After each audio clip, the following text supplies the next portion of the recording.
so pleased everyone to come to order. I know that some people have left, but I also know that some people have come in. For those of you that recently came in and may be unaware, we unfortunately did not have a quorum this evening, so we could not conduct business. We still did want to invite the listed speakers to speak. As I've explained earlier, unfortunately, because we don't have a quorum and because we can't conduct business, any of the comments will not become a part of the public record. With that said, I will just go through the list of the speakers as listed and invite them to come to the microphone to speak with the usual time limit of 3 minutes. Kimberly Weiser. Sorry, before you begin, I'd just like to let everybody know I'll be keeping time for this meeting. I'll be doing something different. Instead of warning you verbally, which I know is distracting, I will tap once to represent that you have 30 seconds. Tap twice to let you know that your 3 minutes is up, but I will give you 15 seconds grace period to finish what you have left to say. Thank you, Trustee Berktas. Kimberly Weiser. Nothing to say. I said what I needed to say. Thank you, Kimberly. Sharon Stoyer. Our problem with the remedial with the AccuPlacer was resolved today, so I don't really need to speak. I was going to give my time to Kimberly. So, yeah, it was resolved. You want to expand on it? So. No, it's okay. Yeah, it was resolved, so it's okay. Thank you. Michael Stoyer. I'll pass since there's no quorum. Debbie DeSanto. I'm not going to read what I had prepared because, again, I want to go on record. I think it's important. And I understand that I could come back up here again next month and say the same thing. I just want to be clear that we're not showing any disrespect. We kind of feel that the individuals, the faculty members took time out of their day to be here, that they all had important messages. It was highly promoted that we were going to be here. We didn't keep a secret about that, and I think we're very disappointed with, I know people get sick, but this is an extreme number of people who are not here to make the quorum. So I respectfully submit that, we're very disappointed by that. We brought in our linked lecturers who we wanted you to have an opportunity to see. We've been trying and struggling.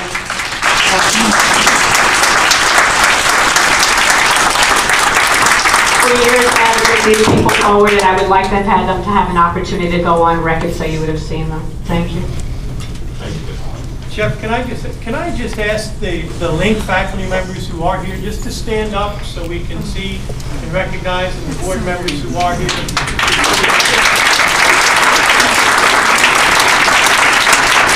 Jason Gorman. First of all, I wanted to say I'm really appreciative that you stayed. I'd like to kind of get on common ground. I think that we're all here to have a great institution for the students. Nobody wants to hate anybody. Do you have a question for me? Is there anything that you want to know from the faculty? Anything you want to hear from the faculty? Want to hear your concerns? I have a question. What happened tonight? Were you notified that people weren't going to show up? We weren't notified. We were trying to establish a quorum, which is why we did not open the 6:30 session. We were trying to contact board members. We reached some, we did not reach all. So the result is what you see. So my understanding is that the board members who were not present did not let you know they were not going to show up? Yesterday we were told that 6 people would be here tonight. So I assume that 3 people had said that they weren't going to attend tonight, as of yesterday. Mary Adam, which would have broken the quorum, she was expected to be here. John Durso tried to make it back here. He was one of the ones who said he wouldn't be here. He tried to make it back here, but he was too far away, just wasn't able to.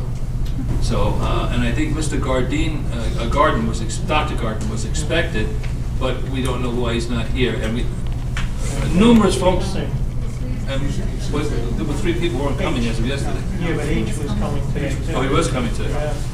And it's highly unusual that those people don't call and let us know. And we tried calling them and weren't able to get through, and weren't able to get a response. So we don't know what happened. Okay. Hopefully nothing did.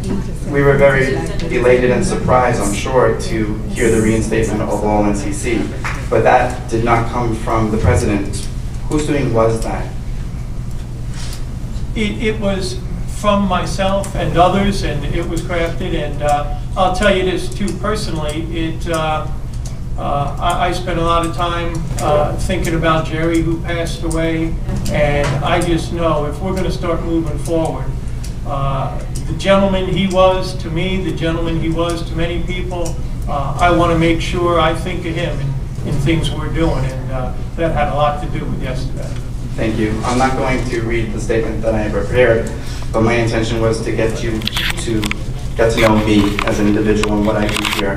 I'm not sure the board knows exactly how hard we work as faculty, but we work very hard, and I hope in the coming board meetings to be able to share that with you. Thank you. Thank you. I really don't have a lot to say. I'd just like to say that I have heard recently some very disappointing things about the way that the faculty here is characterized. I don't know where they came from or why, but I want to say that I have never found in the 8.5 years that I've been here that this faculty is elitist, which is what I did find at other places, where people think that because they have a PhD or has some kind of advanced degree or because they're teaching in college, they should not be asked to sweat. And the people around me daily sweat. There are people who do not do as much as I do. I do a lot. There are people who do a lot more than I do. And I think that that characterization of a faculty that is not stepping up, is not doing its part, should consider working many more hours a week. Anyone who works in a college and doesn't understand that the time we spend in the classroom is the tiniest tip of the iceberg of what we do, I don't know what to say to them. If you're the public outside and you don't get it, that's one thing. But if you are in the college, if you're privy to the information about committees and actions and papers that are being written and conferences that are being gone to, not for self-promotion, but to advance the discipline. If you don't know those things, I don't know how you get to the point of working in a college. And I think that that blow to all of us who heard it was a hard one to recover from, because it doesn't say much about a faculty that has been here for 50-some years and has a reputation that is spectacular. So I hope that we can find some bridges to cross and some ways to connect. Thank you. Elizabeth Wood. I want to second Jason's thanks for those of you who are here. I've been to a great many of these meetings, and I know that you are all regular attenders. I know that we have a few board members who are chronically absent, and I'm dismayed to learn that there are some who didn't notify you or couldn't be reached. I hope that they're fine, but I would also like to say that if I treated my classes that same way, I would be disciplined. Phil Nicholson. Despite my ego and liking to listen to my own words, I'm not going to read my little sermonette tonight, because this is not a meeting of the Board of Trustees, unfortunately, and I have to express my really deep regret that the board has not been able to be convened for such an important meeting for so many of us here at this institution at this time. In fact, in all of my years here, and I'm not going to give it up again, I've never seen a thing like this ever happen. Phyllis Curlin. Thank you for staying and to listening to us. I wanted to tell you that I have been here for a very long time. I've been through 5 presidents at this college. And the situation here has never been worse than it is today, tonight. The demoralization, the anger, the bitterness, the cynicism among the faculty and among many of the administrators is enormous. I don't know if you've heard it, but if you haven't heard it, then you need to start finding out what is happening. We need leadership. We, the whole college, needs leadership. And you, the trustees, need to step out of the roles of just sort of financial watchdogs, and you need to become leaders that will help us heal and move ahead from what is happening. If at the end of this long process of budget cuts, anger, and politicization, and arguing over the future of the college, if at the end of that there is a winner and a loser, whether the winner is the faculty or the winner is the administration, and whether the loser is the faculty and the loser is the administration, the real losers will be our students and our college. The faculty here are fighting for the soul of the college, for the education that they've been providing. Now, there are a lot of external forces that are impinging on us. Frankly, I don't know how you're going to solve those problems. But if they're not solved in a way that brings all of us together, then in the end, this college will not be what you thought it was when you became trustees here. And it is our students and the taxpayers of Nassau County who will suffer for it. You will all walk away, and some of us will walk away, but the taxpayers and their children will suffer for it.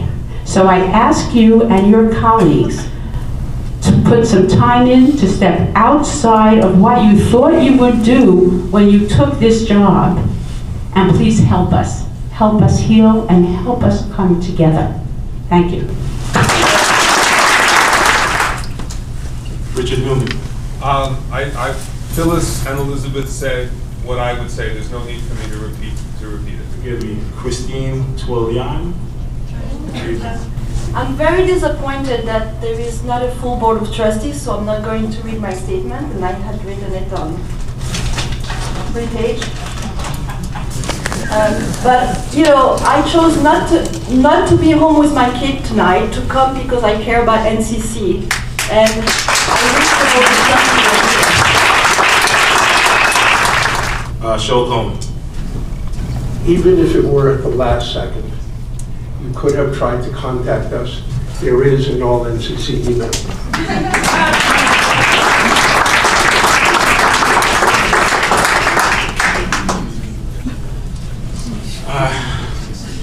I'm obviously as disappointed as everyone here that we don't have a quorum. We did want to conduct business. We did want to have as many members of the board here as possible to make sure that your statements, which are important statements, which are valuable statements, which will become a permanent part of the college record, could have been heard, in addition to the mundane business that we conduct on behalf of the college. Other than extending my apologies, well, in the immediate instance, other than extending my apologies, I don't know what to do in the immediate instance. I have heard from some of you in terms of what you would like to see done.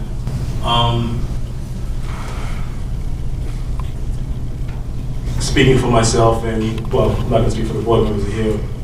Well, speaking for myself, I'm not one to make knee-jerk reactions and do knee-jerk things. I do like to reflect. I do like to think about things. And with that said, I just want to once again apologize on behalf of the board members that are here. There's no meeting to adjourn, so.